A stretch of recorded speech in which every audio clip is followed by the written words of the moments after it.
سلامونه، ستړي مشئ. لطفاً مساده کیږئ. د ښاغلي مصطفی صفا تالیف او ژباړه ده چې زه حکمت آریان یې درته وړاندې کوم. ځان خبري او ځان هوښیاري د کمال او موفقیت د زینې لومړنۍ پله ده.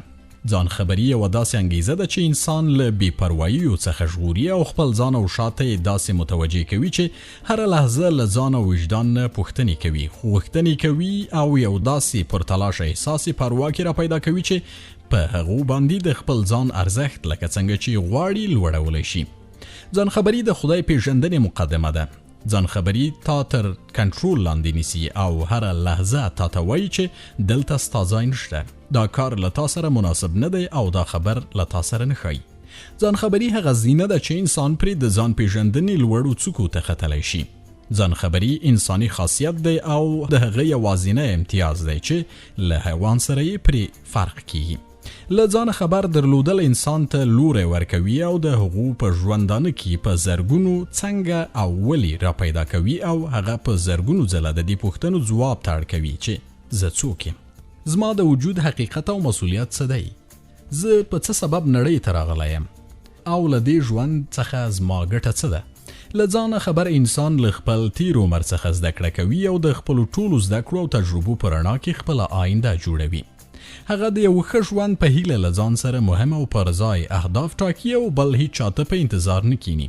نو په دې اساس هیڅکله خپل ځان پوچه او بې ارزښته مه بوله. ته هسې تصادفي نړۍ ته نه یې راغلی. ته هماغه څوک یې چې د خدای امانت دې په غاړه دی. هغه امانت چې ځمکې، اسمانونو، غرونو او دریابونو یې له منلو څخه عاجزي ښودلې وه. هماغه امانت چې د هستۍ په ټول نظام کې یوازې تا د منلو وړتیا درلوده. هو، ته لوی خدای د خپل خلقت شاهکار ګرځولی او د ټولو ښېګڼو مستحق یې ګڼلی. هو، ته نړۍ ته د دې لپاره راغلی چې خپلې توانایي وپېژني او د خپل وجود دننه خزانو ته لاسرسی پیدا کړي. خدای له تا غوښتي چې یوه داسې آینه واوسي چې د هغه بېساري جمال ته انعکاس ورکړي. نو د خپل پاک ضمیر آینه دې د نافرمانۍ او ګمراهۍ په چټلیو ونه لړې. ته باید داسې څوک وي چې هر څوک تا ته وګوري باید د خدای د خلقت ښکلاوې ستا په وجود کې مشاهده کړي او ستا هر رفتار، کردار او گفتار دی باید داسې وي لکه څنګه چې خپل مهربان رب درته غوښتي دي. ځان موندنه. ته چې شیبه په شیبه ځان ته متوجه یې او غواړي په نړۍ کې یو مهم رول ولوبوي، نو له دې مخې هغه انسان یې چې هره شیبه خپل ځان او خپل لاشعور ضمیر ته توجه لري او د موجودیت په نړۍ کې خپل ځان تر کنټرول لاندې نیسي او د هغو ارزونه کوي.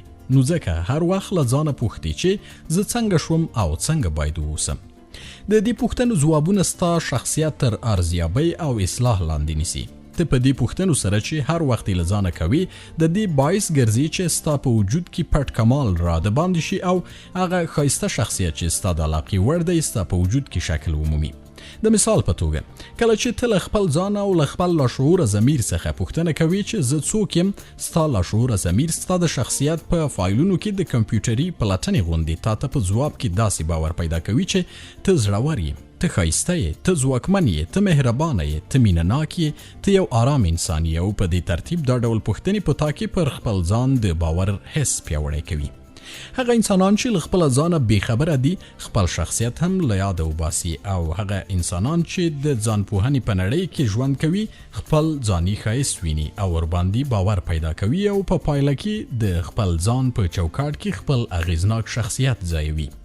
وخت نا وخت خپل ځان ته کتل او خپل ځان ارزیابي کول د دې غوښتنه کوي چې تل د خپل ځان په اړه هغه ښایسته او په زړه پورې انځور د خپل زړه او ذهن په هنداره کې وګوري او ورباندې باور وکړي. نو په دې اساس ته خپل ځان له سره وپېژنه. ستا په وجود کې عظمت او سترتوب پټ دی.